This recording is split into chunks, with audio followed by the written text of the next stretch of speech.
Oops.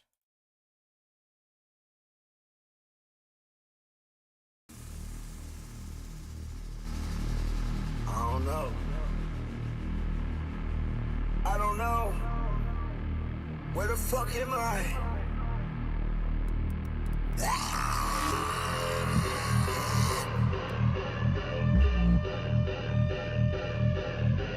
Whoa! Fuck you and fuck your bitch.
Yo, what's up, Pyro?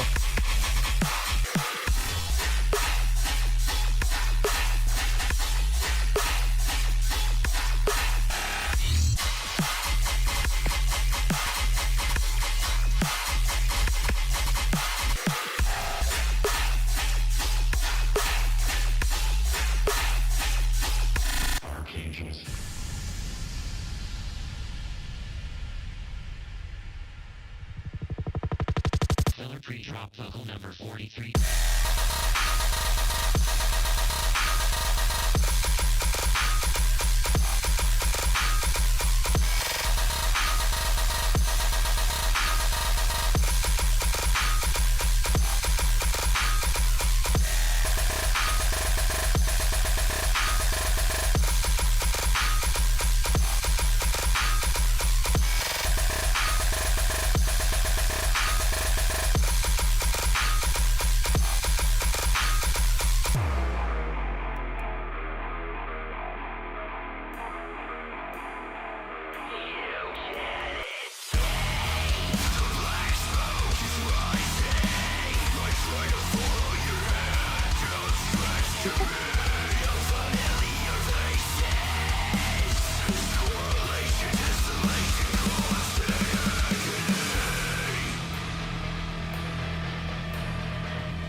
Alrighty, let's get this show on the road.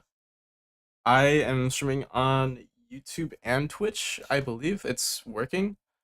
Um, I like installed some stuff. I'm also gonna be streaming on. I believe it's working. I'm gonna be streaming on TikTok as well. I'm nervous something bad's gonna happen, but yeah, let's get started. Also, it's really annoying because it's true on TikTok. I have to use like a different software to stream on there, so I'm juggling like two softwares now to keep track of the chat and all that. But whatever. Let's go to screen. We have Zwig as the first submission. Should also start TikTok thing now. Oh geez. It's like asking me questions on starting the stream. What do I say, guys? What do I say?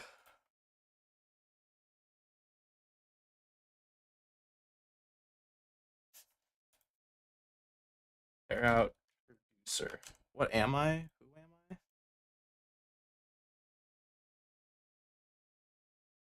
Music stream. It didn't give me a chance to set up like any of this like beforehand. And now that I hit go live, it asked me all these questions. Music. I don't know what category this would actually be. Uh, dude, I don't know. Let's try music, I guess. I think music would be a good enough thing. I have to add a camera.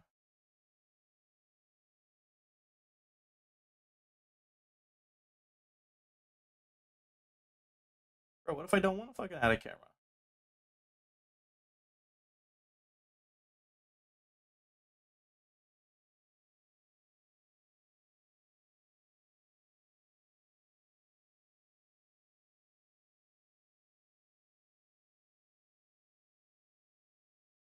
This is crazy.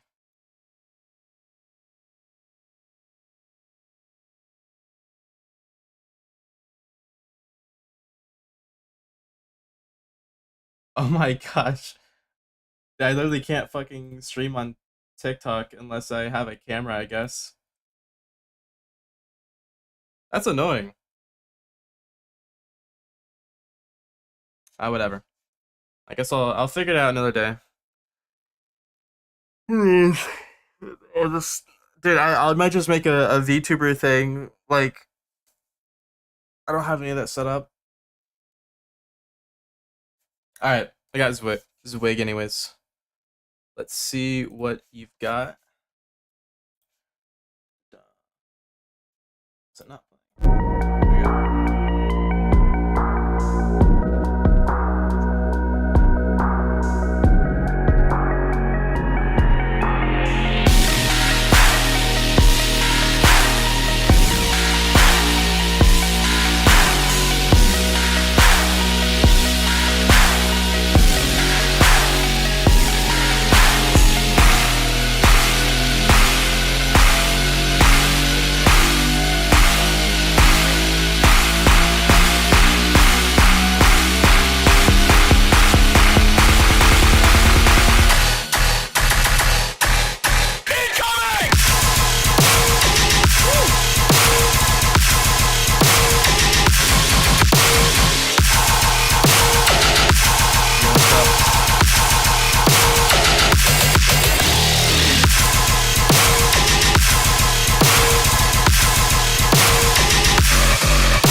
Yo, what's up? Oh, okay.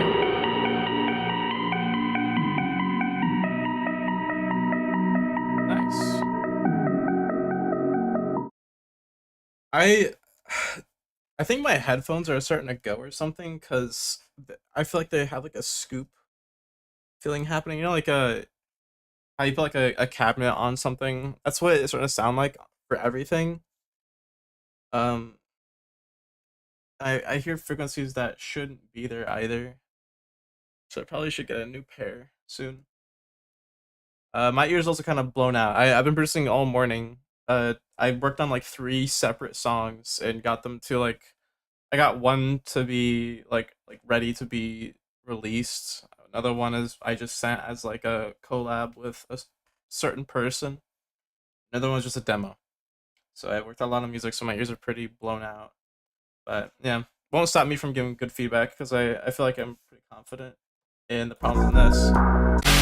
Um, I was not gonna focus that much on the mixing, but there's some pretty pretty big problems in this. You said I'm having trouble hearing and nailing my low end. Wow, that's like what I was describing with my headphones right now. But it's because they're old. It's not like they're a bad brand. Producing on headphones, the Slate VSX and DT 990 Pro. What the hell even are those? And also, why are you using two different headphones? I mean, I'm all for references, but oh, those are pretty expensive. Damn, why are they that expensive? These, damn. Well, the thing things happening is you don't think there's any low end because there's just none. There's no low end on the thing at all.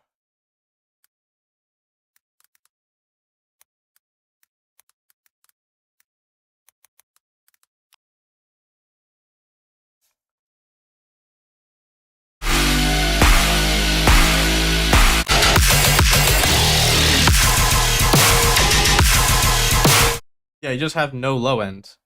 Um, you could literally just add a separate sub, and I think that would work. I feel like you're using mostly samples in this, and that giveaway for sample usage is if the bass doesn't change timbre like at all. There's very few cacks that actually allow like an A and B version of the same bass, but I don't hear any difference. And it's also a lot easier to tell if like the timbre is changing like smoothly, like say it's something's pitching up over time. It's easy to tell that's not a sample. It feels like you did a lot of sample work in this just to put it out there. Nothing really wrong with that, but also you don't really have control over the sub, so it would make more sense for you to use a dedicated sub, I guess, in this instance. But I mean, I just don't hear it. So maybe you could just turn the sub up. It's also possible that your sub is too far down in frequency. That's happened before when I was pretty new to producing. I would like put my sub down to like C or B just because it felt nice with certain sounds, but like having the actual sub down there didn't sound good. Um, and that's something like you could talk about like drop tuning guitars. Like a lot of metal music is made by drop tuning the guitar down to C. In some cases, I've seen even further from C, which is kind of insane. But they make it work by having those harmonics be basically the low end of their sound, but they don't have like a sub bass or a bass guitar playing that low, unless it's like an octave up or something. But like, I just don't hear it. I feel something there, but it's just simply not loud enough. I think that ARP, that's going. It sounds really out of place. I know you're like opening it up with the other bass or synth that you have going on, but it just doesn't sound right. You have a really big, wide, massive, like brass sound coming in, and then you have this other ARP that sounds super duper thin and is like one layer. It's completely mono. There's like no space at all. It feels like it's clashing a lot. It's like, do you want it to be a really clean, chill intro, or uh do you want something that's really big and epic? You know, is it fine if we submitted to the form you posted 7 hours ago? Yeah, you can do that. That's the whole point is you submit on that form. I'm just giving people a chance to submit before. Um, yeah, the biggest problem is the sub. Uh, your arrangement and layout of the song is just fine. I mean, it's just a tear out thing. Um, it's not like it's not hard to make a tear out arrangement. Obviously, there's problems when you overdo it or try to be too ambitious. But when you're pretty safe and you do like dotted rhythms or just even quarter notes or eighth notes with gun basses, like I'm not gonna really ding you on that. It's just not interesting to me. That's what I always say is like if you want to stand out, you want to be interesting, want to have unique arrangements. It's like the risk factor. Do you want to play it safe and just have quarter notes, or do you want to be a little spicy and add different types of notes and dotted notes and even like polyrhythm or something? If you want to be that crazy, but man, I don't care too much for it. This is pretty forgettable to me. Sound design seems fine. Uh,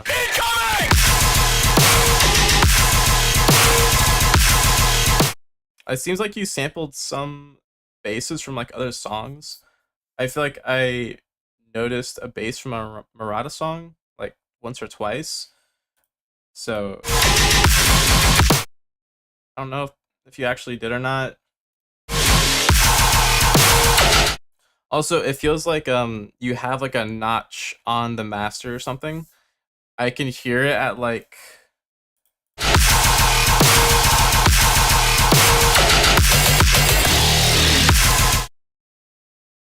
it feels like it's at like 2K hertz or something.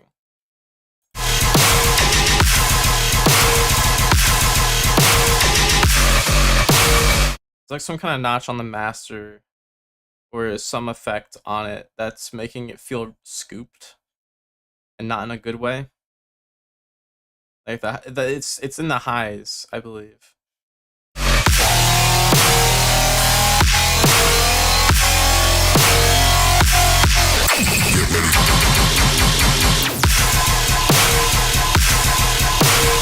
I think your drum selection's nice.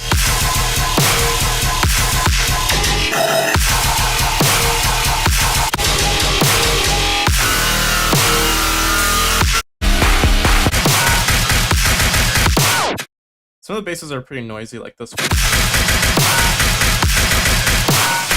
Like barely has a tonality to it. Um,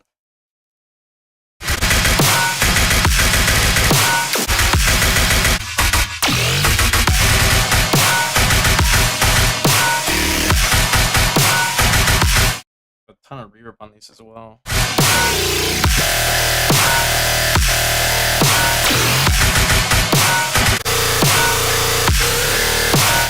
Yeah, just your typical like banger kind of arrangement.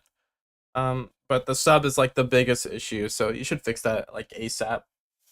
You could probably say this whole project. That's totally worth doing, by the way. Is going back in and fixing the sub. But yeah, only things I could think could be is like it's too far down, it's just not loud enough, or it's like literally being filtered or something. If you want to be able to tell if your headphones are the problem or if it's your mixing, um, the easiest way to check low end, I use this plugin quite often to like reference my low end, because believe it or not, it is pretty difficult to measure the loudness of the low end. Because I mean, you aren't that sensitive to a few decibels in difference. So it really kind of is, you have to like trust the software a bit more on that.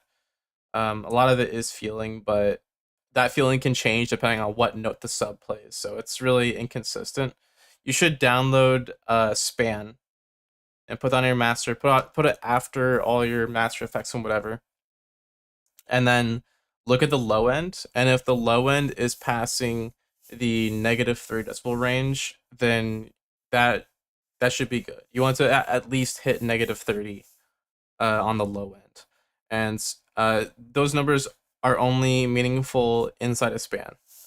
So download span, use that, look at it, and try to make corrections if necessary. But yeah, thank you for the submission, Zwig. Very much appreciate. Next up, we have Jocks.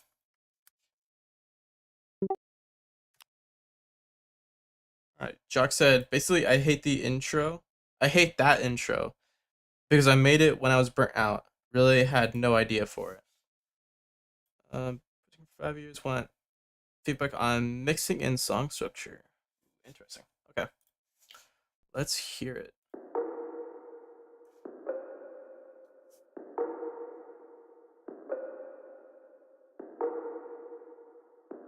Disappointed I can't like stream on TikTok.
Something completely different. Okay.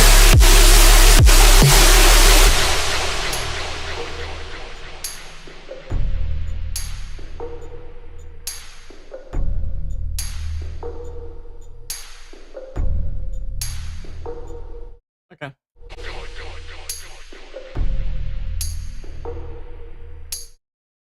Yeah, well, I mean, the intro, it's not like it's not bad, it's just empty.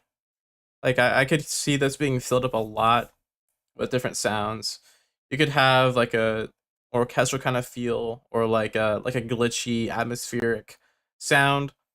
I think I could definitely have like a choir, in there, like singing something. You can make it a lot more atmospheric too, and just have like little glitches or foley would be really interesting. Look up some inspirations. Really, that's about what would help you. Um, and to go on like a advice for writing music, the best advice is to let yourself get bored. Like disconnect from anything that can distract you easily. I find myself like going on my phone when I'm bored or something. If you just like really put that out of arm's reach, like close all your browser tabs, do if you can, and just be bored for about 30 minutes. It takes about that long for me to get inspired from being bored. But do that. Uh, and another way you can do it is just listen to artists you never listened before. Listen to that and then get bored because you'll have those songs like in your mind. It's also important to just reference stuff. If you're disciplined enough to not let scrolling through like Spotify or SoundCloud be enough to distract you from being inspired, then go for it. I think I'm at that stage where I can pretty confidently just scroll through like SoundCloud and Spotify and then still be focused on music and like writing stuff. Some some artists that are really good at making atmospheric stuff. Some of them are drum and bass stuff. Some of them are dubstep. Um, Alan Moore is a really good example of this kind of like atmospheric thing. Alan Moore. Alan Moore does a lot of cinematic stuff, so it's a bit more difficult to kind of make, but this will give you something to kind of look at. I thought that one. Where's like his creepy stuff?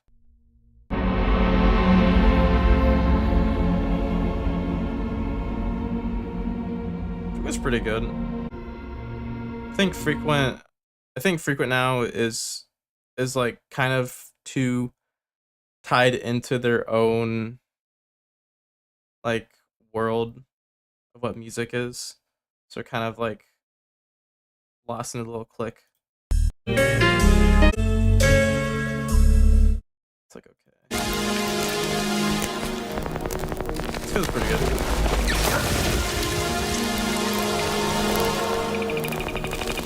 See, like if you think about it, this is a very simple structure. It's very like if you think about it, like you just have a note, you have it playing every like whole bar, and some Foley stuff, but they decorated a lot and put a lot of thought into how they can make those notes and spaces sound really big, expansive, and it adds a lot of tension as well. Still short, one drop because I thought it was dead. ID, yeah, the emptiness. Honestly, I suck at writing. Haha. I'm kind of mood at remaking stuff, but not making the original. Yeah. Um, writing, giving advice on writing is so abstract. I think it's gotten a little bit better over the years because there's so many artists that struggle with it. Like it's just bound to have some kind of scientific method to minimize it, but I think my philosophy is just like try to get bored as bored as possible, and that helps usually.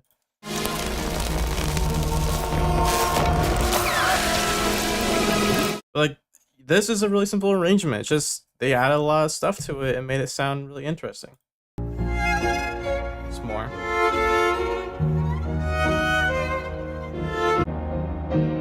It's a bit more complex. Some of these are more melodic.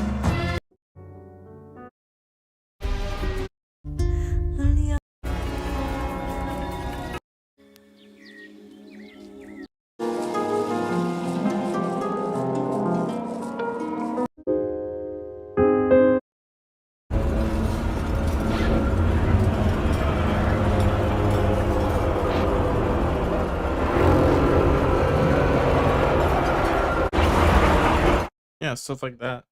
Boon Shin is another good one.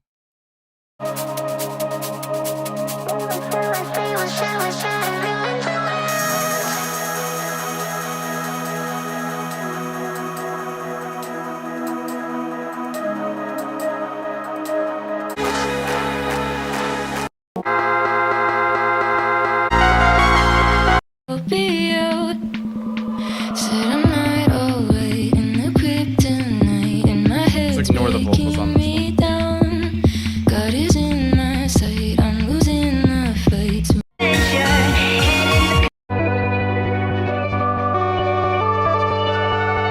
Yeah, just more.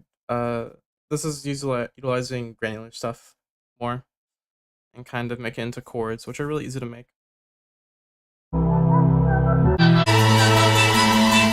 There's another person too. I forgot their name, but you kind of get the idea. Just really Foley stuff going on, making really simple arrangements more complex. You just need to put more time in this. You could add a root note playing some kind of cello or something. Add some granular bits. Add like a shaker going up and down. Yeah, some cool stuff.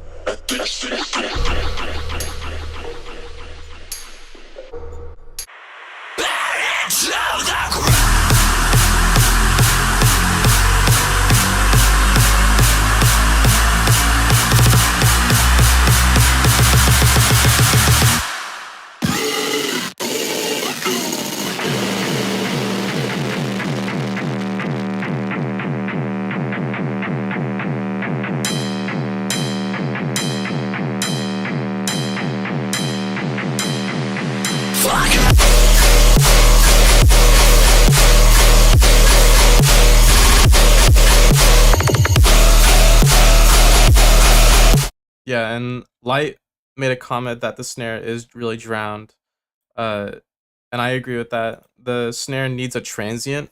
I think the body does stick out, and I can hear the tail, but the transient is just not there at all. It feels like it's fading in. So I don't think you should replace a snare, but maybe a transient processor could fix it. Maybe you could just add a transient on top. Like you could get another snare from another pack and just cut it off to where it's just a transient and layer on top, and that could work as well. But it just needs a transient, some kind of thing.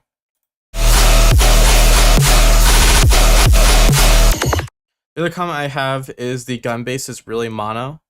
You have a really nice big sound, but it's all compressed into one small space, and it feels like instead of it being surrounding my entire body and head and just being big like you expect it to be, it feels like it's right in front of me and like it's playing through a small speaker. That's what I have as an impression on like stuff that's mono. It feels really small and compressed and like in front of me, but it's not. You want to feel big and huge, so it should be wider.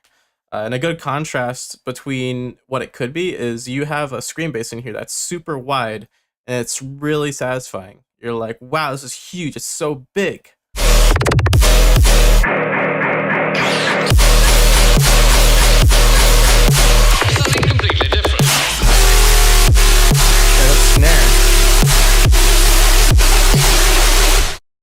how wide that is. That's so wide. Make it as wide as that screen base, and it would fit way better and just feel way nicer. And yeah, the short drop. I mean, just a comment, but I feel like you would just make it longer, anyways. Those are my main feedback things. Get more inspired. I like the idea you have on the drop. It's very minimal. Just add more stuff to it. Just bullshit on it. Like, who are you to think that you can't just spread notes around? Like, just get a cello, get like a violin, just spread some notes around, find a piano, just press a few keys. Like, who gives a fuck? It doesn't have to all be in key anyways. You're going for like a dark atmosphere. Do you think I'd give a fuck if it's in key or not? Like, just literally press things that sound nice. Find samples that sound nice. You can sample, I don't know, you can sample like movies, people talking or something. Look up like famous voice lines in movies, maybe, or like famous monologues in movies, TV shows, whatever. Obviously transform it so it's not like a ripoff, of course. But make it interesting. You have a lot of stuff you can do. You can sample like nature. Like I can imagine there's audio for like Halloween stores that are like crows crowing at like a graveyard or something. Like creepy ambience like that you could just put in there. Like there's so many things you can just add. It's kind of hard to think about these things too because ambience is ambiance. It's not supposed to grab your attention. It's just there always. And when something's there always, you kind of tune it out, and so you don't even think about it. But it's like actively search out ambience. There could be ambience of like the wind or leaves falling, or like wolves howling. There's so many things like that you could add that give a picture. A lot of artists, if you've watched Bob Ross when he did his little paint along things, he would tell you a lot that he's making a story. And so you're kind of doing the same thing here, but auditory. Make it a scene. Are you walking through a cemetery? What's in the cemetery? You're gonna have like bats. You're gonna have wolves howling at the full moon. You're gonna have a little creepy witch going like a Minecraft villain or something. Like genuine. Like you're gonna have zombies making little growls. Think of it in that way. Think of it like in a scene. Close your eyes while you're listening to your intro and think about where it feels like you are. And that helps a lot with writing, in my experience, or at least building an atmosphere. So do that, and you should be a lot better at making the writing better.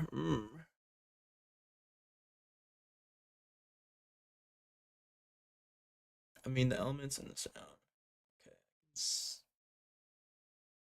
Snare. Cool. Anyway, I remake rip from that link above. Is it okay to took something from that? Anyway, you remake rip?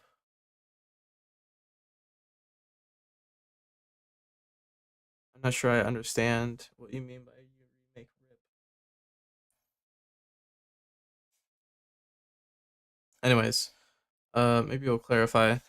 But that will be it for that track. Thank you for submitting that one. I think I gave some pretty good advice on that. I love talking about ambiance. Ambiance.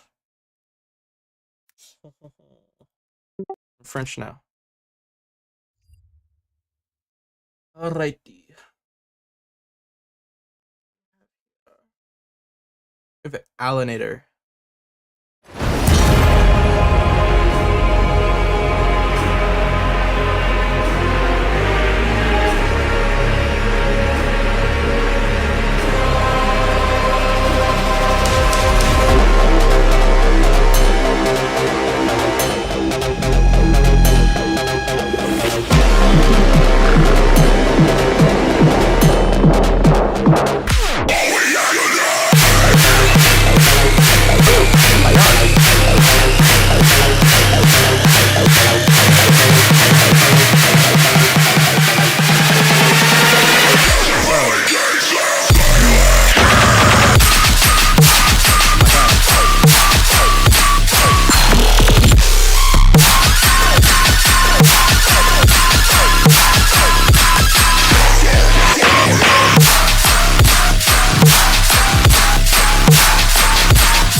Okay. Wowzers. Yeah, this is good. I like this intro.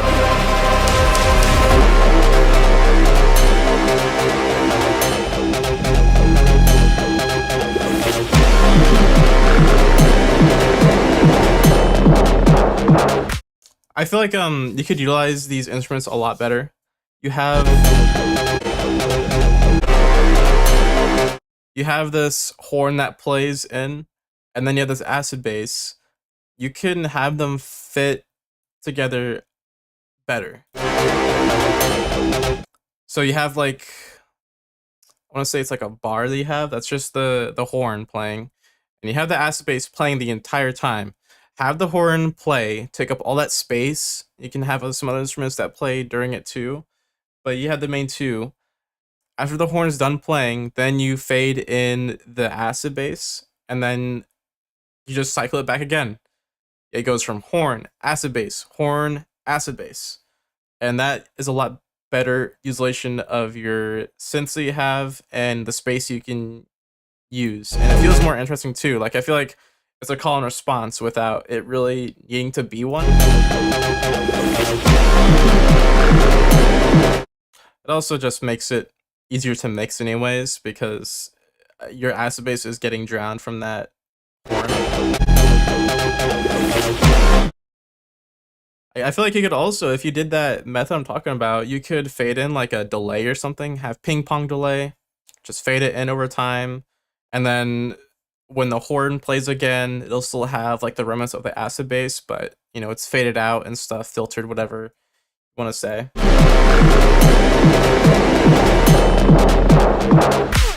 It is also a bit jarring the way that the horn is really wide and the acid base is really mono. I think it would be fine if you had just like a delay with ping pong on it. Uh, I mean, yeah.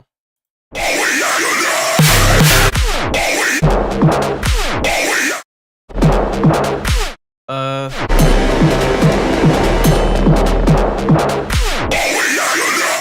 yeah, that fill is really forced. It just comes out of nowhere. I think the better way to execute it is that vocal you have. Reverb it to shit. Like I'm talking fully wet. Put the decay at like 8 seconds or something crazy. Okay? Render that out and then flip it so it's a reversed reverb and put it before the vocal. So that way you can tell that there's a vocal coming up and kind of like anticipate it. I would not add a I would not add a tape stop effect at all. I would just let it be. Um, Instead of adding like a kick like that, maybe just like some other impact sound or something that adds tension but isn't really bright and percussive. It can be anything you want. It can be a clap even. Maybe just a fill. Who knows? It could be anything you want.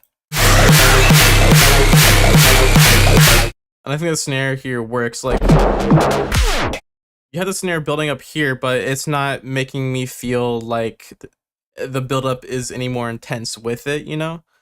I will say the snare's a bit loud here.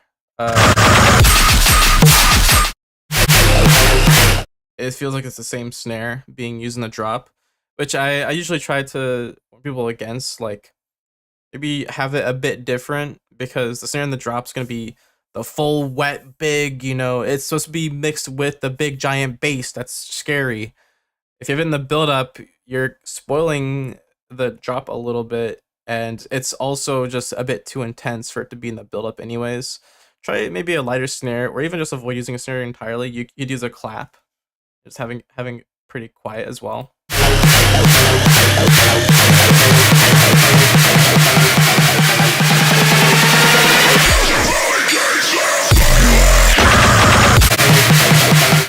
Yeah, and right here it's just too mono. You're crossing the threshold where it's too annoying now. Like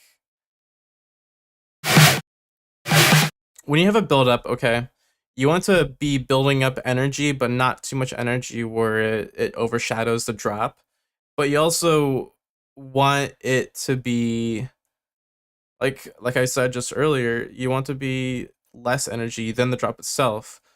And usual ways to make it feel really energetic but not intense like the drop is to fade out the bass and to make it mono, because those are the things that pop out in the drop the most. It's like it being really wide and having the bass. Like you don't have that much bass in anywhere in the song, so yeah, that's how it works. But it becomes too much, like having a high pass or a filter on the low on a sub. If it's filtered too much, it's gonna be really annoying and it's not satisfying at all. Like if you have a high pass that's being filtered up, it's being automated up over the time of the build up. Like you only want to high pass so much, right? You don't want to go like all the way to the highs, because then you're draining the energy and that's not exactly what you want either. And you just want like high pass up to maybe like 500 hertz at most, like at the peak. And it's the same way for stereo as well. Like you're going past the threshold where it feels nice. You want the stereo imaging to be really subtle in these kinds of build-ups, because the drops are going to be really wide as is, it being a drop with basses that are really wide anyways. You making it even more mono is just making it painful. And also you're automating it all the way back to full width at the very end of the build up, so it feels like you did that transition or that automation to make it mono really unnecessary. Like you go full width right at the very end, so it feels like why'd you even make it mono in the first place if you're gonna do that? You gotta be really subtle with it. I think I usually stick to like 80%, uh it being centered, so like 20% more mono in the build up.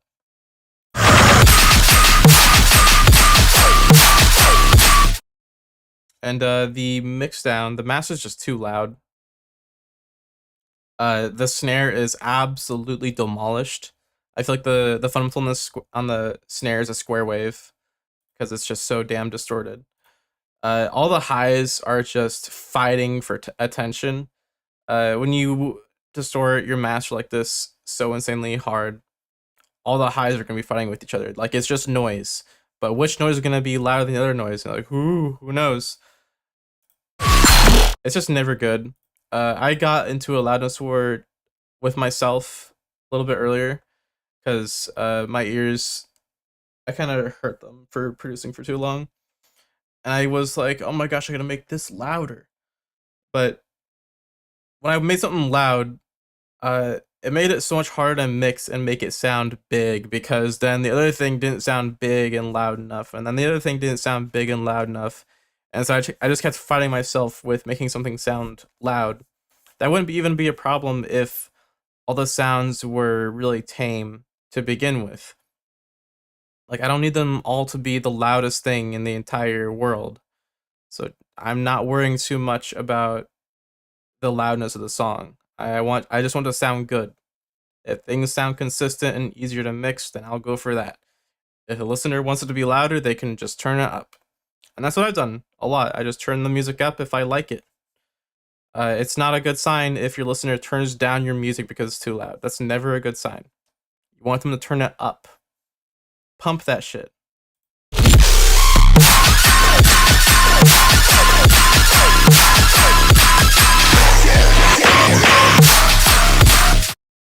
It's funny too because your basses seem really dynamic, but your drums are just absolutely abhorrently loud. Your snare is the most egregious example in here. Is it's just way too fucking loud. Your basses, they have a nice tone to them actually, and I think it would be complimented way more if you had just a more tame mix down and master. Just don't make it so loud. Be nice. Also, your sub bass is lacking in this. I just kind of realized that, but I hadn't initially. It's one of those songs that's really overly loud and distorted to where like the sub is what is neglected the most. It's also easier to make things sound nice when everything's quieter. The sub sticks out more when it's quieter. What's up, DVS Future? I'm just doing feedback on some poor people's. Not like they're they're not financially poor. Like I mean, like they have to have me do feedback. Guys, listen. I added a slip of words. At feedback, it's at submit. I should probably add like a at feedback thing. But yeah, there's also the submission link in the description too if you want to use that instead. Wait, quick check. Do you use FL or Ableton? I use FL, but I'm acquainted with both. So, I mean, mixing advice is just mixing advice. Like, it doesn't really matter what DAW you use, anyways. Pretty confident I could make a banger in Ableton with one eye open. One eye open, a hand tied behind my back, and I don't know, man. Something the with a hook for a leg. I could probably do it. What else do I have for you, Alier? I think that's about it for this one. So thank you for submitting. I hope that helps. Oh yeah, I even said in the problems. Does a tonal gun sound work? Is my sub too blown out? Yes, it is. Is everything too loud? Yes, it is. Alright, hope I answered all your questions and made you a better person and producer. Off to the next one. Wow, this URL looks really awesome. Why does it have so many A's in it?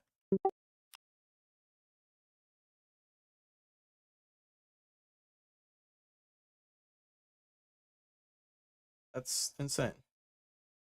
They have different versions for me to check out. Nice. I'm not gonna do that, but if Heisel? Heisel, is that right? Heisel? Interesting name. Awesome. Thank you, Future, for submitting. What's up, Sammy Joe 17?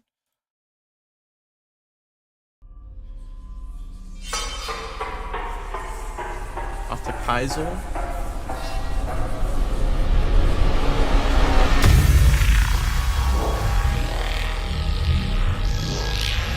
Goodness, what are you cooking up for me, Heisel?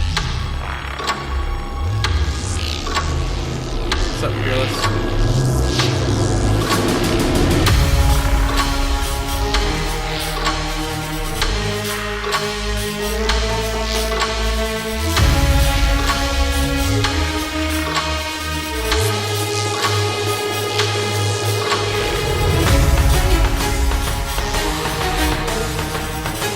Sailing the seven seas now.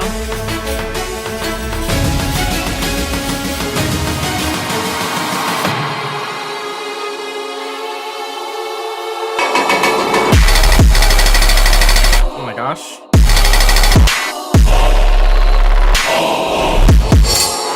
Oh crap. Yeah, it does say 1 year ago.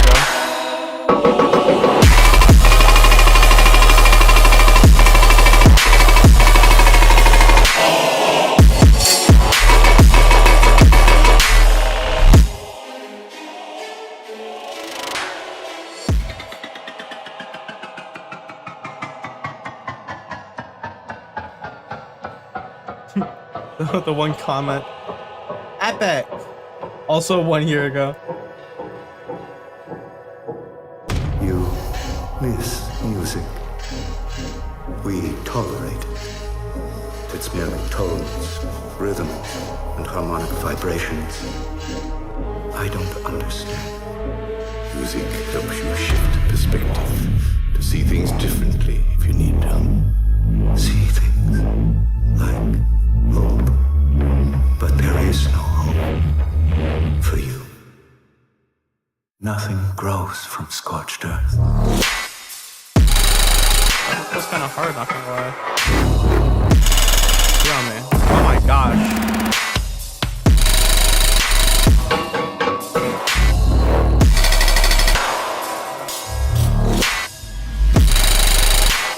Okay, man. I gotta say, that's like a really annoying sound.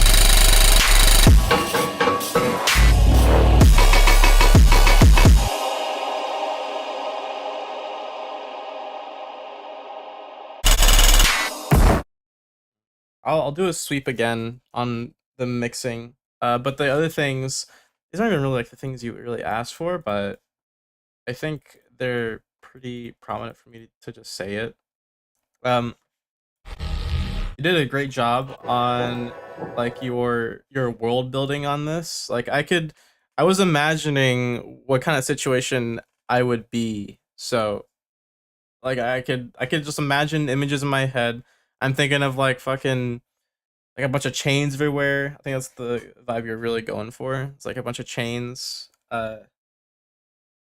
Thinking like Alien Romulus kind of thing, where they're like in a big metal factory or something. I'm thinking of like guillotines, really rusty metal, something like that. Really hot, sweaty people. Alien Romulus kind of fits the vibe I'm thinking of, like an orange palette. I don't know, something like that. So I can imagine what it is. So you did good job on world building. So I appreciate that. That's like a really important part of it because people like to be imaginative. Like I was a kid, listen to music, and I'd look out the window and just think about the music and what kind of world I'd be in. So yeah, that's what I think of. So yeah, yeah, the intro was interesting. Good job making those sounds. Nice Foley stuff going on. There was like a recent here that really bothered me. Yeah, it's like that, Reese. It just sounds. It just doesn't sound good.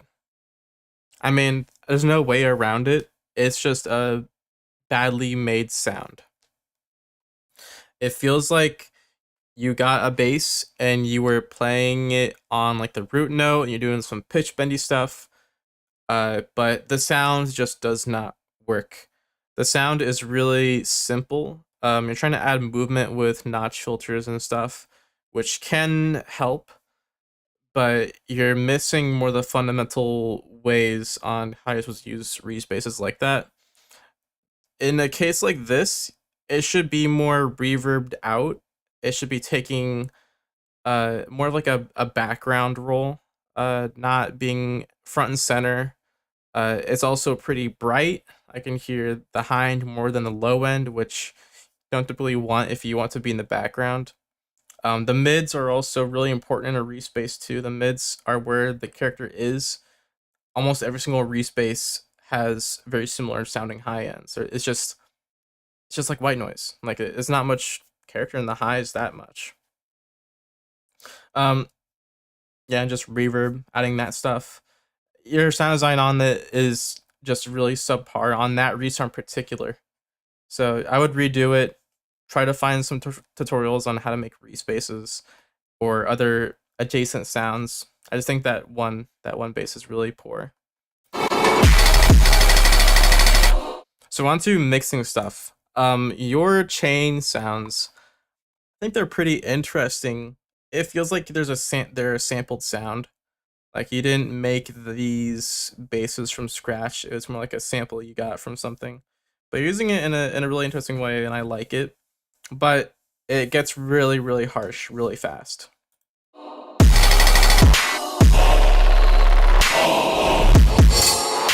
Yeah, like I mean, that wasn't even the chain sound, it was just something else. But that was also just really harsh and it hurt my ears.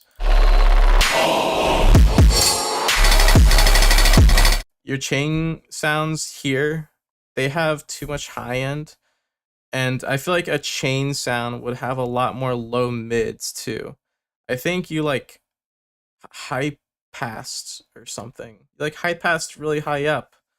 It's like I want the mids to be there still. It's fine if the mids clash a little with the sub, but it feels nice. I like the low mids. The low mids are where you get a lot of that rumble and really interesting timbre.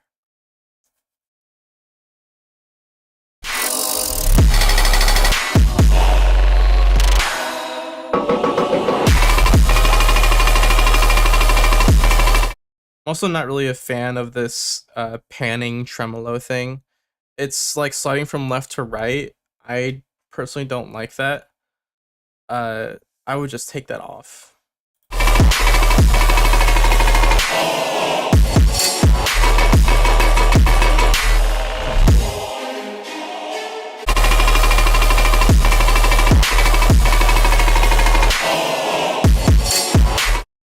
Your master, I think, is too compressed.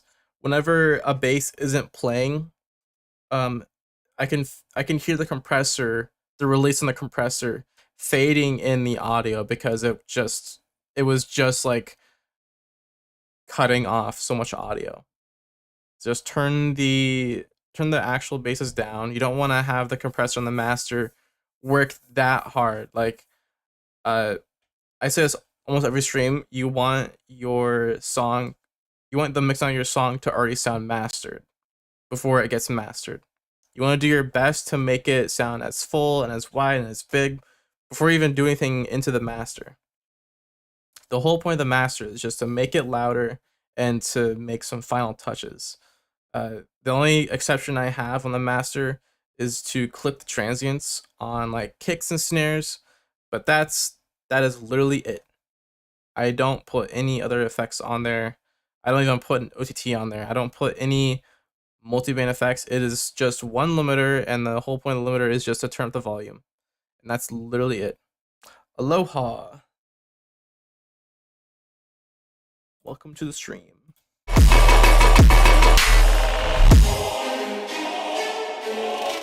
I know this genre kind of gears towards like distorted kick sounds. I think this is a bit too much. Your kick is being so distorted where I can't even hear there's a sub on the kick. It feels like it's all just overtones from distortion. If you tone it down, then you could probably let the lower end frequencies shine through a lot more. So just turn the thing down. Have some better sidechain. Boom, you're done. Is the queue still open? Yes, it is.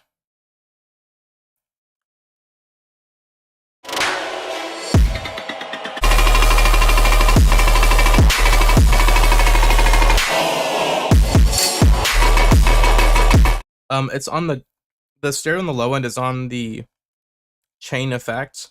I don't actually mind the stereo low end on the chain sound. The sub is mono, which is fine. I just don't like how it's panning left and right. Like that feels really weird to me.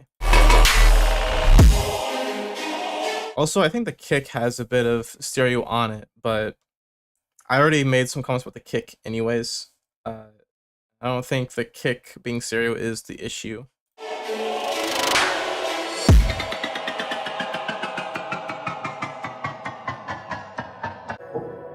You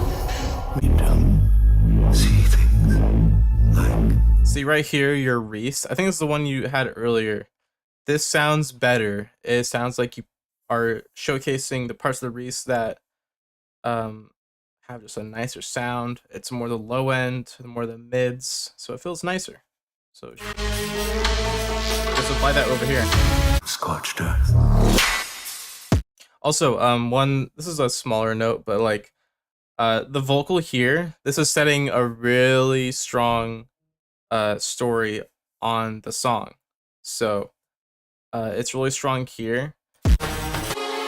I wonder if you should swap these drops around because Vibrations. this is a really good impression on listener. If this was at the start, I would be way more into it personally.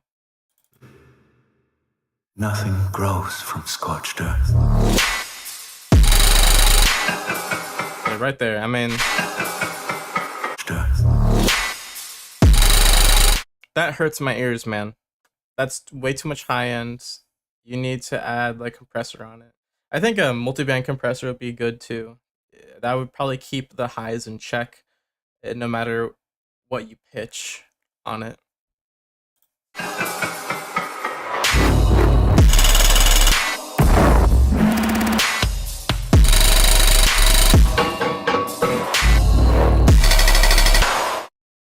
You could probably switch. I don't know. It's up to you. If you want to switch the drops, that's completely up to you. But I think the intro maybe should be dropped or switched because I like the vocal being here. The vocal sounds really nice here, but that also doesn't mean that it would work well in the intro over here. So I don't know if you could put it over here and it sounds just as good. So that's something for you to workshop and see if it fits in this section too. But generally, when you are doing music, especially music that is more online, EDM is motivated by dance. You want people to dance to your music. You want DJs to play out your songs to be played at festivals. So you kind of have to follow a more formulaic, like, I have to keep in mind of how people are gonna dance to this, how people are gonna play this. Like realistically, how are people gonna enjoy the song that I make? And believe it or not, like it or not, your impression on people matters a lot. Mr. Beast fucking talks about the people leaving your video in the first 3 seconds. It's the same thing for EDM for the most part. You're not writing a Taylor Swift song where people are going to analyze your vocals and cry about it outside the concert about how their ex broke up with them or anything. Like make the first build up, drop, intro, and everything the strongest it can possibly be. Anything after that is for the people who stay loyal to your song and listen to the entire thing already. You're just switching it up for them. So, yep, make the first minute of your song the best first minute of someone's life. I mean, it's really just a repeat of really harsh sounds. Your mixing feels better in this if you're ignoring the high end of the chain sounds.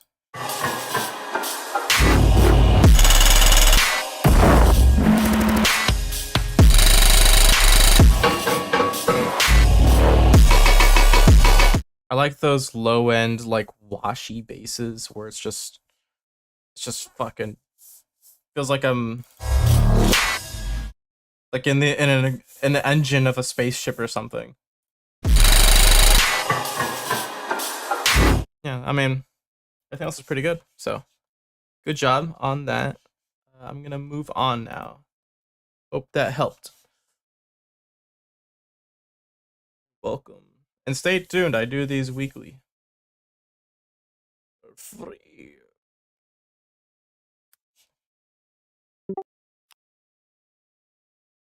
Alright, we got Levith. The seventh. Do you have a pronunciation? No. Schizo and Zane Levith. I think that's your name. You've been producing for 11 years. Hot damn. Oh, this is where everyone is. Yes, that is true.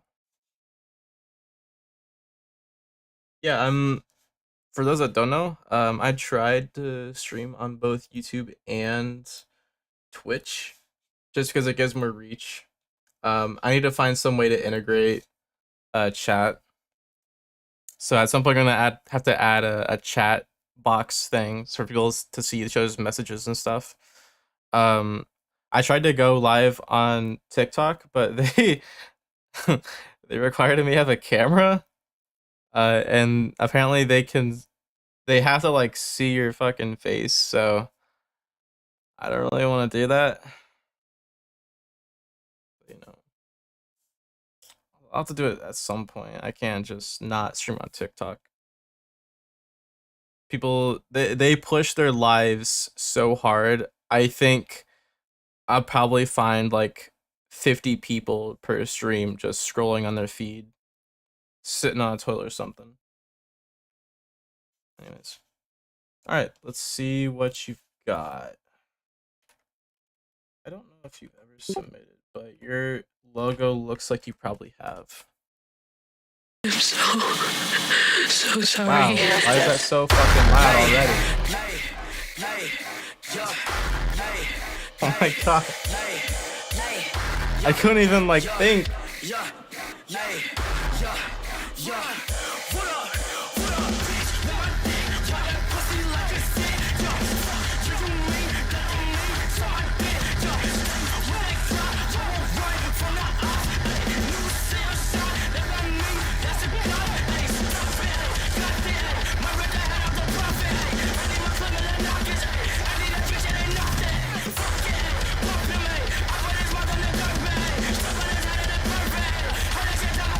Ow.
Epic sauce. I am so sorry.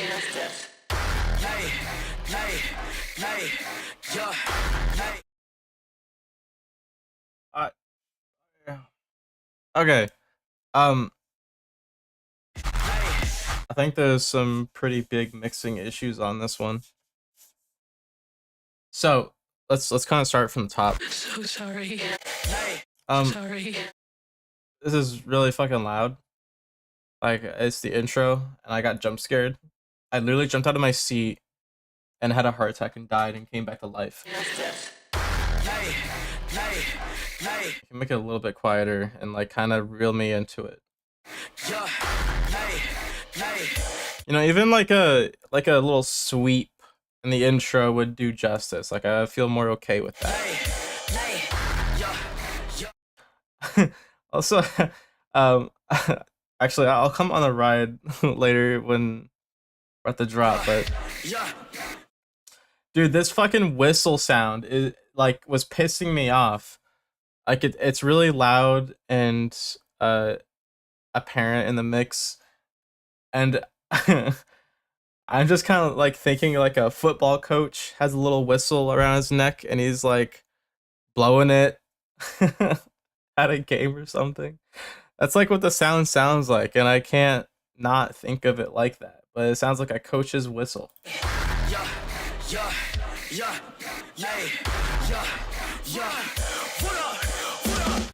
So it just feels really weird, but I mean, it's a hard techno Sith. That's a really unfortunate hard techno Sith.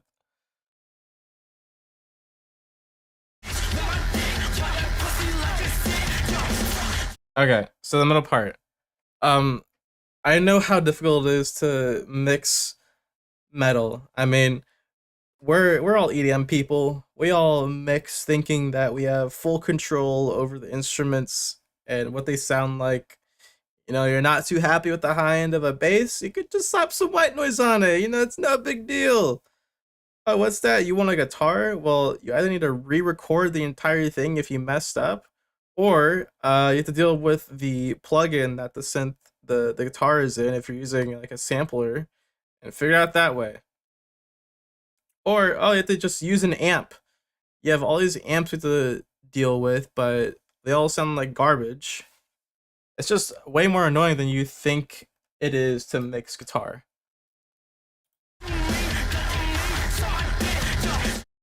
Um, the things I took away from mixing metal and I kind of got used to like the problems with it is distortion is actually really shit.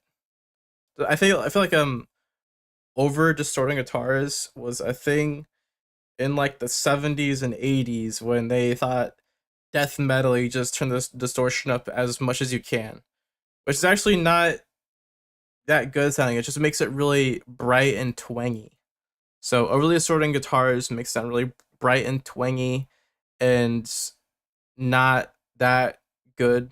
Um, it also takes away the low end of the guitar and any like interesting details you might have. Like if you do chugs of a guitar, having a lot of distortion on a chug is gonna make it just a noisy mess. And any kind of other note you play that's not a full strum is just gonna be complete noise and super messy to deal with. So less distortion is ironically the better way to go for mixing metal. Um, Also, tracking is a really big thing for metal. So you're not only using one guitar to make metal. I think it's a pretty beginner thing to know is usually have like different takes of um the same riff, and that's to make it more stereo. So probably up to four guitars is pretty standard. Four guitars playing the same loop, just you know, panned left and right, and they're not just duplicated tracks. They're all different recordings, so they actually have stereo information. You know, you're not strumming the guitar the same every single time, so you're having more stereo width that way. That's a pretty given one. Everybody kind of knows that. Um, but uh, sometimes when you do that stuff in a DAW, it doesn't really translate that well. So like using shreddage for example, shreddage. If you're using an eight-string shreddage thing, their amps, they have an amp built into it. I think the earlier versions it just ran all four guitars into one amp, and it just kind of sounded really shit. I can't remember if that's the case with the other ones, uh, but I use Guitar Rig anyways, so because I have more control over like the sounds and stuff. Uh, it's better if you have them all routed into their own separate amp and cabinet and all that stuff together, and then combine them all after. So you have like more of like a full bus of all the guitars, and you control over that. Also, adding chorus to your guitars sounds really good. Like good chorus on guitars sound phenomenal. Even you can put it before distortion, after distortion. It just sounds good. Like it makes it feel really wide and just nice. So try that out. It'll be sound pretty nice. Uh, Also, it's kind of a myth. If you're using an A-string guitar and it's tuned really low, like drop C or something, those guitars have a lot of low end just naturally because they're basically playing at bass level. And it's a pretty common myth for you to cut the low end of it. I've seen a lot of tutorials on YouTube back when I was like trying to figure it out. A lot of these people they cut the lows of their guitar for whatever reason. It doesn't actually make sense. But they cut it, and a lot of them don't even like the sound of it being cut, and they just make it so gentle. It feels like it's doing something, but it's not. You don't ever really need to cut your low end unless it's super muddy. And even by that, you should just use like a shelf or a bell curve to just turn it down, not just high pass it.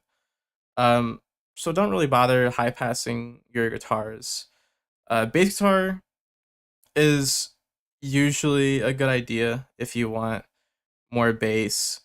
If you have four guitars that are all distorted and they have chorus and they're all differently tracked, having like a mono bass guitar is gonna like give it a foundation and make it just a lot beefier. Bass guitars have a longer neck, so they can vibrate at a lower frequency without all those high end harmonics playing. Usually have less overtones. Uh, and bass guitars on metal are almost entirely stock.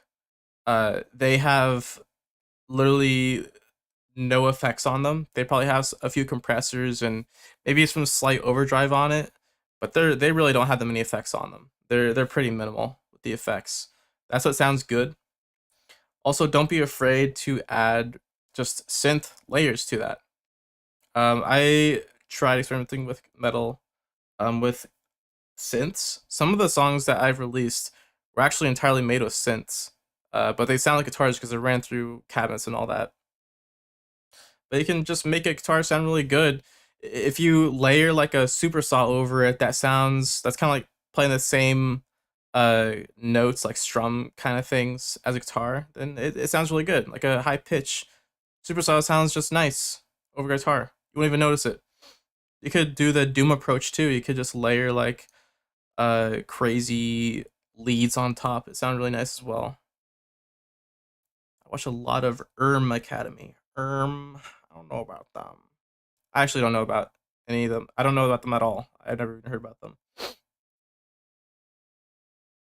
What other advice on guitars? Um, oh yeah, it's always a good idea to have like a higher pitched guitar playing some arpeggio thing, but really dissonant, a really dissonant kind of thing. I'm talking like a half step apart. So have some space that makes it nice and big. Just a high pitched guitar distorted, as you would. It's also definitely okay to turn up the highs on guitar. Whenever you run a guitar through a cabinet, the cabinet just by default takes a lot of highs away because of the shape of the cabinet or whatever.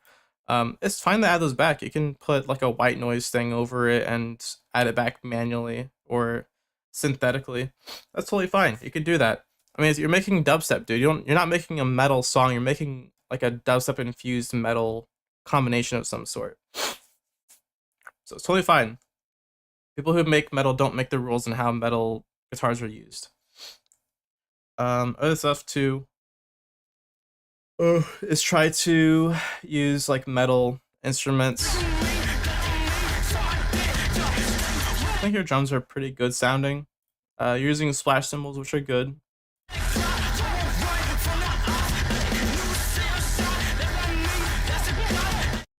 Your guitar tone is just the weakest part of this, honestly.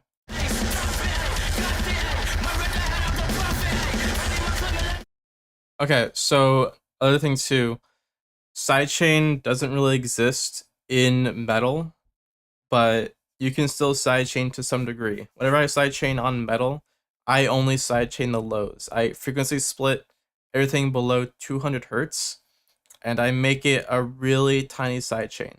And even then, when I sidechain them, sometimes I turn the wet down or the mix level down, so it's not fully sidechaining like all the way down to negative infinity. Sometimes it'll just dip like a few decibels, and that allows enough space for the kick to push through. And if I'm doing the snare, maybe the snare can push through a little bit more, have a better transient or body. But I leave sidechain pretty quick and just kind of transparent. You don't want the sidechain to be audible. Same thing with the vocals. Vocals you almost never sidechain, even on like actual choruses, unless it's like house or something. I think it's okay to sidechain vocals on the house maybe, but sidechain vocals is almost always a no-no.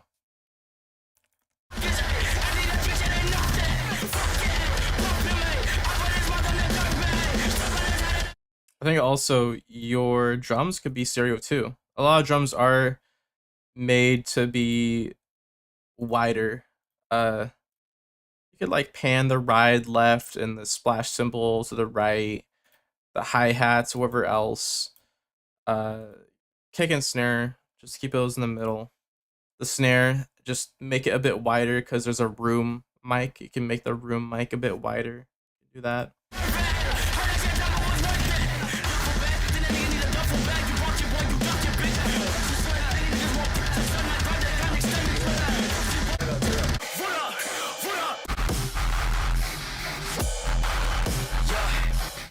Okay, onto the drop. Talk a lot about the metal part.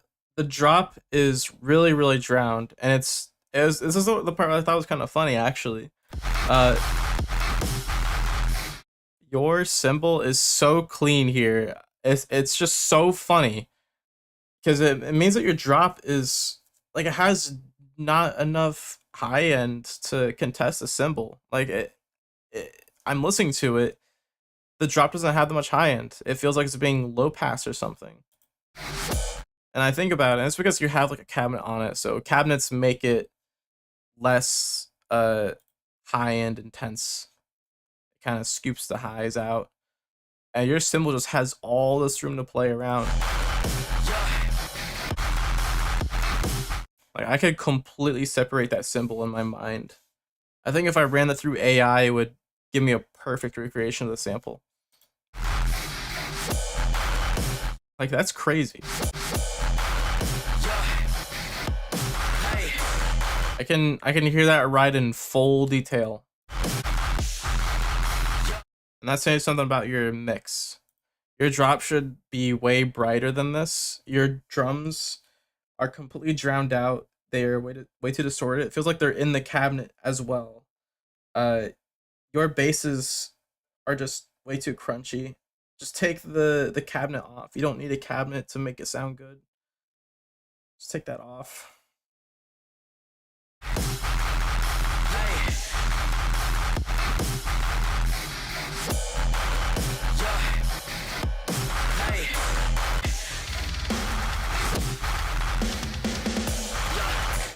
And sidechain tail is just a bit long. Yeah, that's all I have to say about the song. Can move on.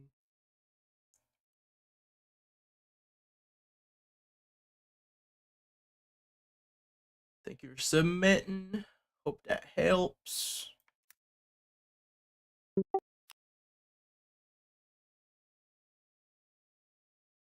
What's up, Jabari?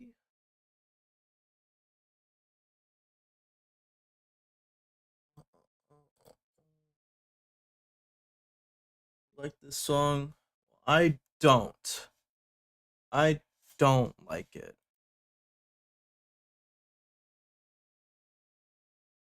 Mixing, mastering, sound design, saw structure.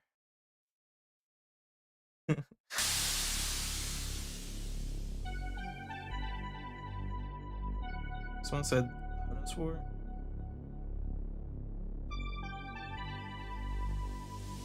For all these people.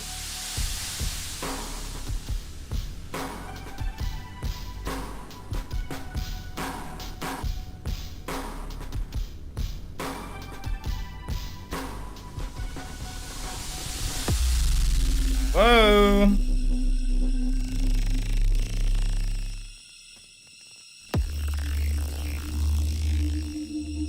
Kind of cool.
Oh?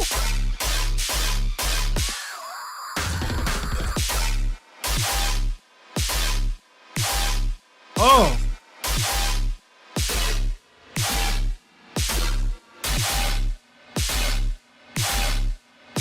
Okay, that might be a little too slow for me, but I see the vision.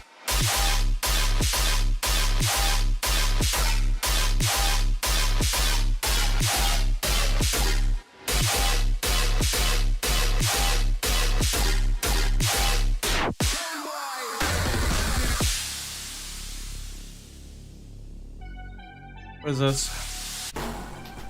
Oh, okay. Okay. All right. If I close my eyes and I think about where I am, okay. The lead, I feel like I feel like I'm in Roblox and I'm playing a scary game. And the scary game is I'm in a grocery store and it's IKEA and it's nighttime and I'm not supposed to be there. Oh my gosh. And I can't get out. The sounds on the lead sounds fine. Like it's the melody that makes me think that it sounds like a jingle you'd hear like over the intercom. Like, "Be-doo-doo. We close in 10 minutes. Get the fuck out, please." That's like what I'm thinking of. This would go hard in like a Roblox game, like scary horror, like IKEA SCP thing. That lead. Just sell it to a kid for like $100.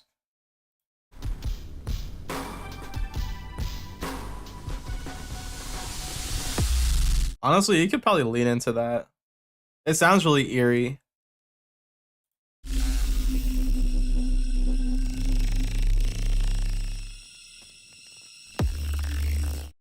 You could go to like any of my songs, and 99% of the time you will hear it. Okay, bet. Best work.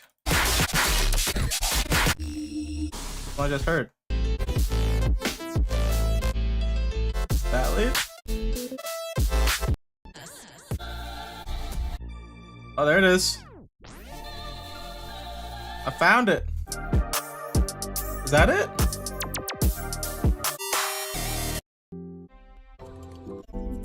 I don't think it's that. What's this? I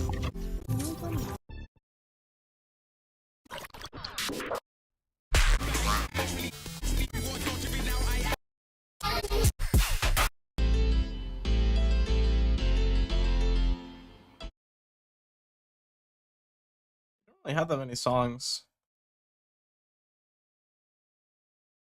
99%? Bro, you don't even have 100 songs. Like, there can't be a 99%. Yeah. Okay, yeah, the lead is just kind of silly to me, but honestly, if you lean into it, I would be okay with it. Just add a little intercom voice. We're about to close. Get the fuck out, please, or die. That would sound cool. That would be spooky. Oh, but I love IKEA.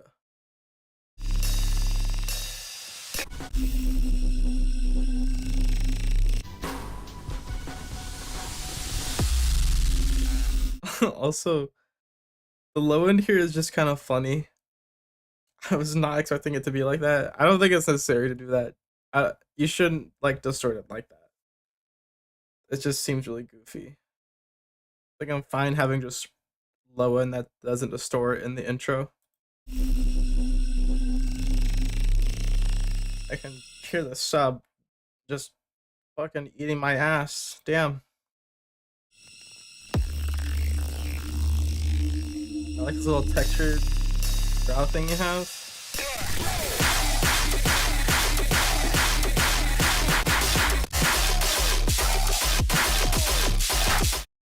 I mean, yeah, your sub is just drowned, but you should just turn it up. Turn up the sub and turn down the master. Easy fix. Easiest fix in the world. I'll take your money. Thank you very much. I gave you my advice. Now you pay the consequences. That snare is having a really hard time sticking out. It's almost there, but it's just struggling. You have all these really bright sounds that are playing. The bass is super duper bright. Your cymbals are really super duper bright. Even your kick is really bright, but your has all the tail is sitting at like 1 to 3k hertz, which is not bright enough. You need to go higher. So like at a high shelf, that's like at 5k hertz or something, or 10k hertz. Like that's the kind of region you want to boost up so it's more bright. That should help the snare. This clap I don't really mind because the clap kind of doesn't usually sit in the highs that much anyway, so it sounds really weird.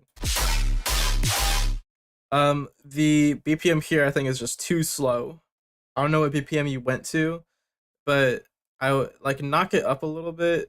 This is just too much. It feels way too slow. Think about like headbanging. Like what's the slowest you would headbang? Literally get up from your chair and start headbanging and see what the slowest you could do is. Like this is too slow for that. I feel like I would be a grandma trying to headbang to this. Like I don't feel like I'm getting any rage off if I'm headbanging to this.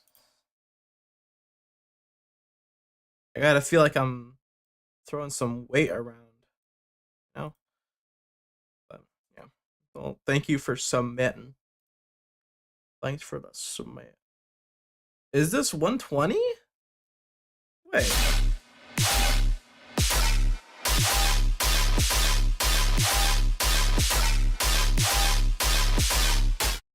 Hmm.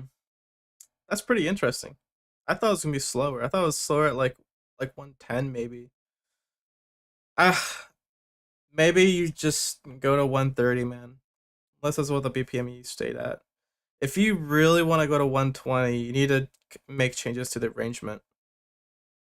One thing for certain is that your basses are really short. They're like playing staccato.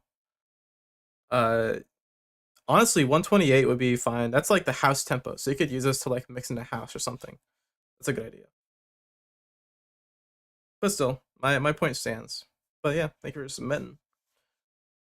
Much appreciate. Hope that makes everything better. I hope my advice was life changing. Okay, well, okay, well, no. House can be fucking awesome. Think of Space Laces. You kidding? Laces made really heavy house. Not heard Kaiju? Shaking my feet. Gen Alpha doesn't know. Okay, nice, Peerless. Gen Alpha don't know shit. You're definitely not Gen Alpha, but it's funny to say. I can't wait till I become old and I get to make fun of the younger generation.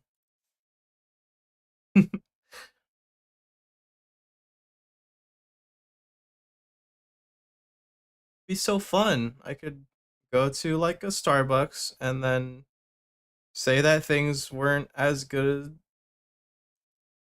say that the new generation ruined everything, and then no one be able to say I'm wrong. I would just be right. I experienced it for myself. That's the difference. The submission link, you can type in exclamation point submit, and it'll bring you to my Patreon, which is a free membership. You can just sign up for free and then submit in the form.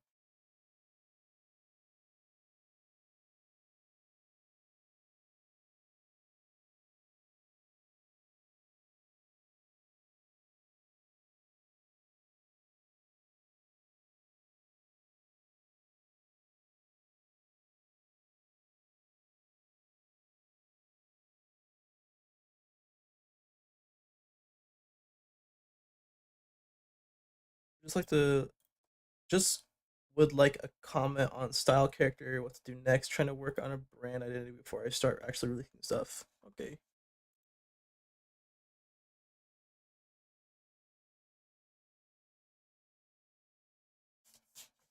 I'll give you a bit more general feedback on like what direction you should probably lean into. Just no worries. I got you.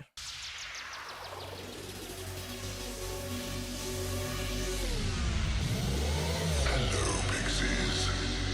You sipped from crystal while low colors slept in the dirt.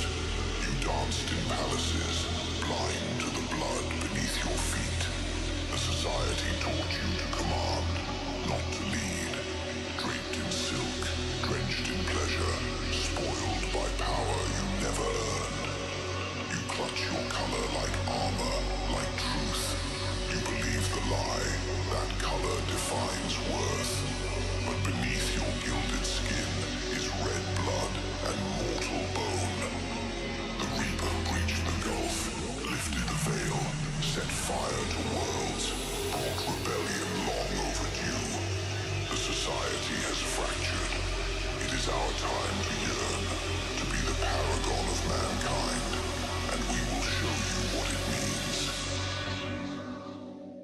to be peerless.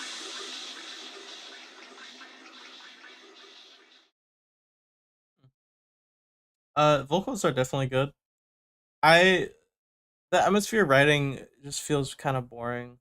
It feels like just a pad that's just playing, and I don't like it even more when you add frequency shifter to it and then start pushing it up and down because it just feels so unneeded. And also, a lot of people use that anyways, so it feels unneeded and overused at the same time. It's just kind of annoying. You could lean into something more abstract, like just have something pitching up and down constantly, shepherd's tone, maybe something cool. Uh, I had an example somewhere. I have to look for it.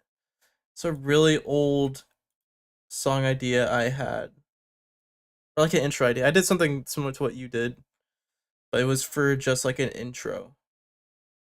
And I ended up using it in like a few songs because it was like a cool intro idea. It was mainly just for like mixing between tracks. I'll have to find it somewhere on my SoundCloud. Damn, I'm scrolling down and seeing all these IDs. I think this is one of them.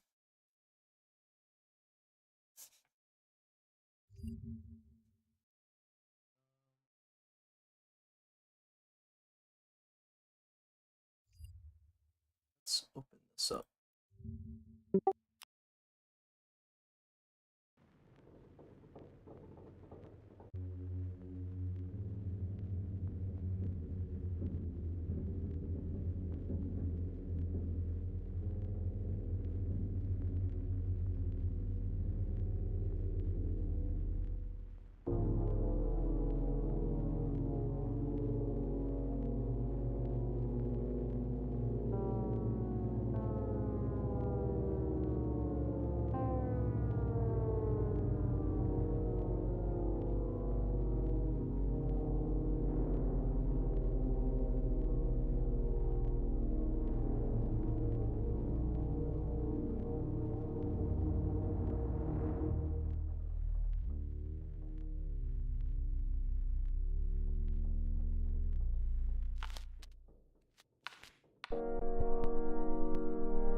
It was inspired off of that one Adventure Time episode where it's like Finn and Jake don't remember, they don't have their memories or something, and like there's a deer humanoid creature that chases them around.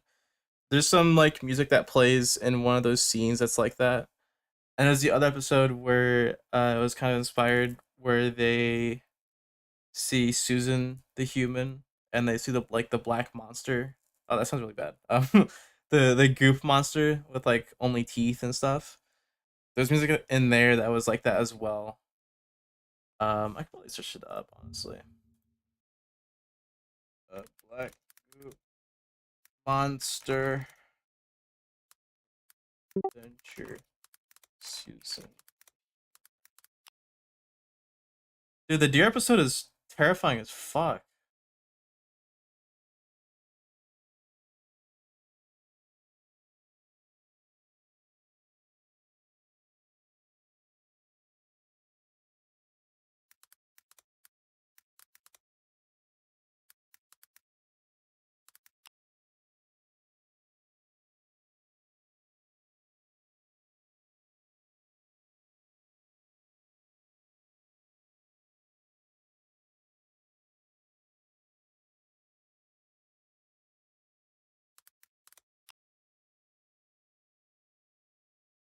Lub glubs. Lub That's what it's called.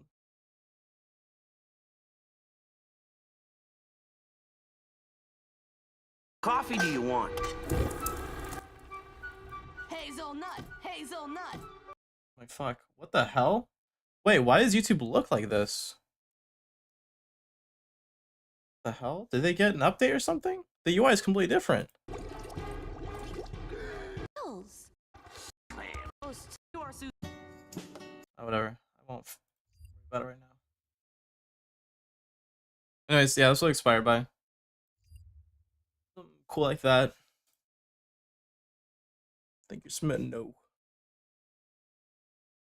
Alright, we got Quinto.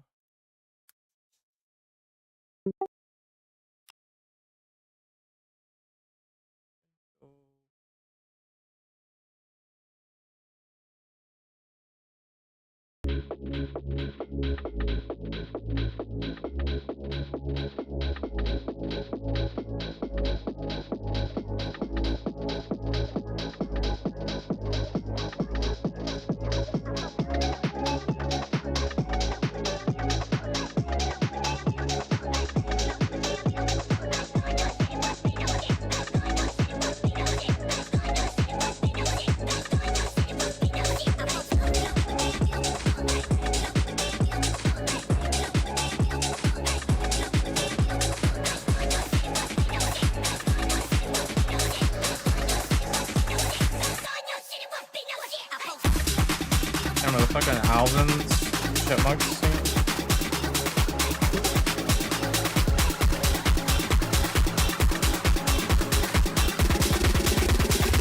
We don't give a damn, we don't give a fuck.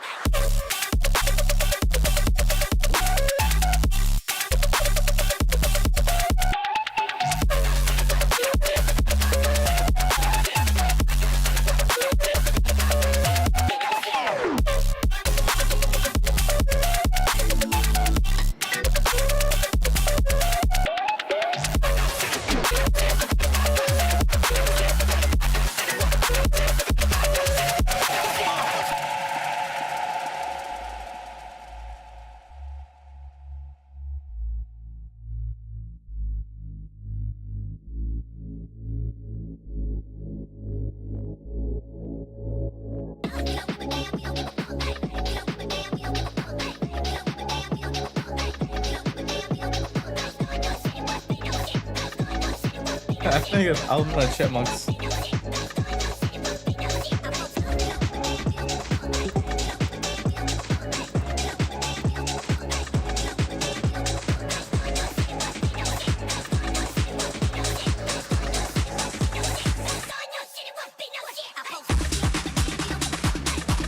It's Little John? Dude, tell me that's Little John? It sounds like fucking Alvin! What?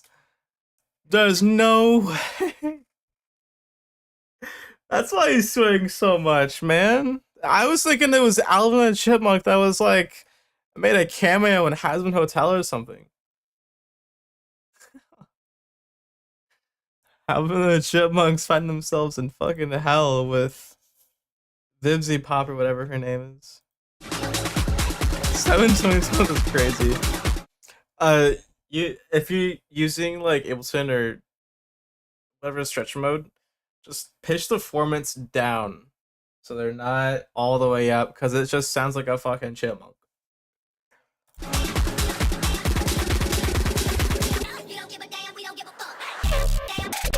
Fuck it, Alvin.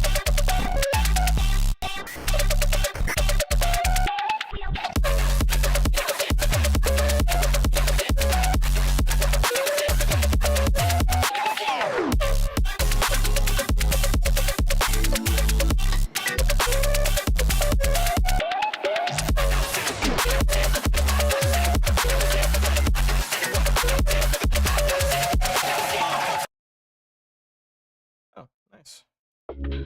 Yeah, I mean, everything else was like pretty good. The vocals were like, see, Little John. I can't believe that's Little John, bro. Oh my gosh. Hazbin Hotel, Alvin and the Chipmunks. Yo, make it happen. Make it happen. At Bibsy Pop. Okay. Let's go on this. I think this is gonna be pretty easy. Right here, your low end is distorting. You can hear it in the master. It's making my ears vibrate. It's hitting the master clipping. The low end should be doing that. Just turn that part down.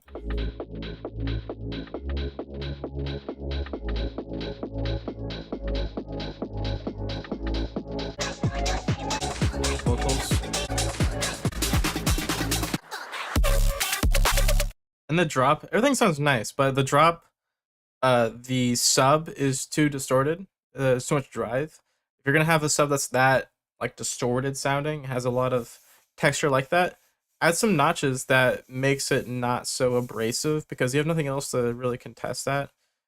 You could have a song that doesn't have that and has a kick that doesn't have a clicky transient there, and it sounds fine. It would, like, if you want that energy, um, add some nice notches so it's not overblurring everything. Okay, the kick got too much click, transient's too bright. Easy fix is just to get a low pass, just low pass it, honestly. Make it sound a lot more thumpier.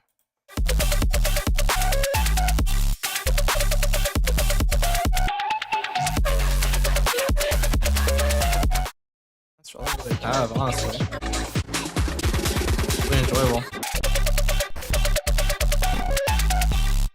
Like your lead writing.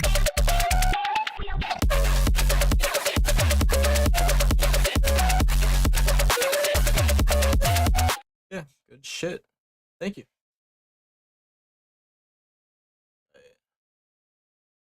This is the last one. After I do this one, no more submissions. We got DVS. DVS. You know, I've seen you, like, you're the first person I think like said anything in the stream, and you're the last person I'm getting to. What's up with that? Did you wait last second? What's your defense?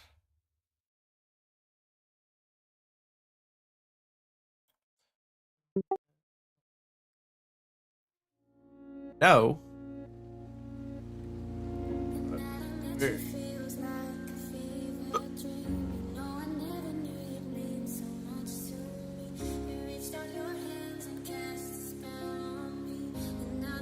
It shows you were the last one to submit.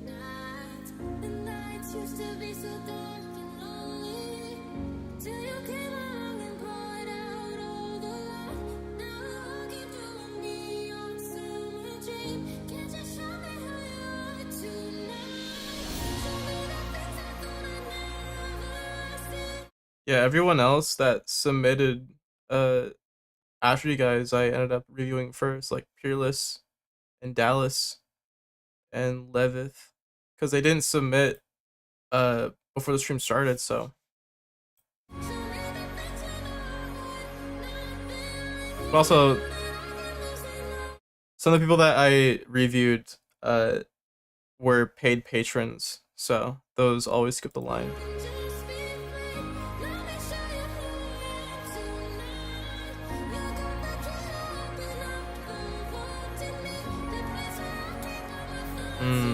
I see.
Yeah, it's pretty nice. Very vibey. It's a nice song to end off of. Yeah, I mean, your writing is pretty good.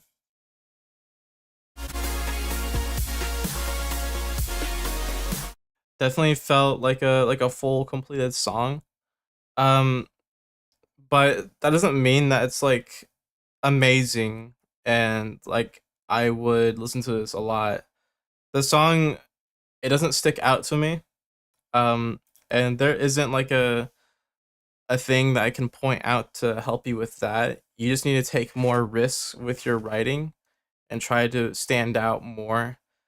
I'm saying that the song, it feels pretty safe. It feels like you didn't have to try anything that was really hard or new that someone hasn't done before. So that's what I'm saying. Take risks, do something someone else hasn't done yet. Go outside your comfort zone. It's good to do that stuff anyway, so you learn uh new things. But it just sounds like a safe remix. Like, yeah, I like it. I don't have any problems with decisions you made other than some like mixing stuff, you know. But it's just a really safe song. Onto the actual things that you can like improve upon immediately. Uh, the snare in your drop needs more mids. I think the fundamental and the highs stand out really well, but I want some of that mid feeling to it because the mids have a usually like right above the fundamental, it has a really nice sound, and in my own drums I boost above the fundamental quite often on snares, and it sounds good, and that adds like an extra pop in your snare. uh it's kind of like where the transient is but doesn't boost the highs. So just try it out, just add some mids in your snare and it'll make it sound cooler. Your kick just needs to be a little bit louder, maybe 2 decibels louder than what it is right now, and it should just work really well. Your drums sound really nice and clean, so very good. You're not over compressing your songs, so that's a big plus.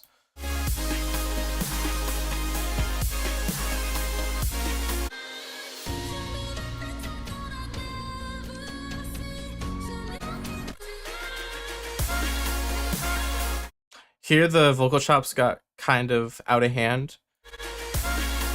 They need to be compressed. In some parts, they're too loud, in some parts, they're too quiet.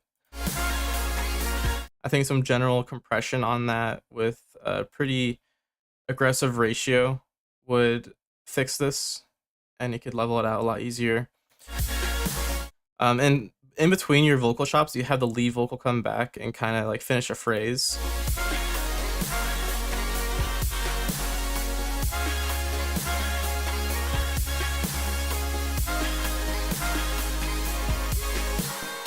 Yeah, like that right there, the phrase is way too quiet. You need to bring that up so it matches the energy of your vocal chops. I'm not saying OTT, just like regular compression. Just single band, just put it on there, and that will normalize the loudness for the most part and make it not so like it's dipping all the time. So just add regular compression on it. Easy. That's all I really had for the mixing advice for you. Um, yeah, thank you so much for submitting. It's good shit. I like when people submit melodic stuff because all I do is review dubstep and people send square 4 rhythm tarot all day. It's a nice change and makes things more interesting. Um, yeah. Alrighty, guys. Well, it's been an awesome stream. Gone through a lot. I think I gave quite a lot of feedback. This is my first time trying on YouTube and Twitch at the same time, so I think it paid off.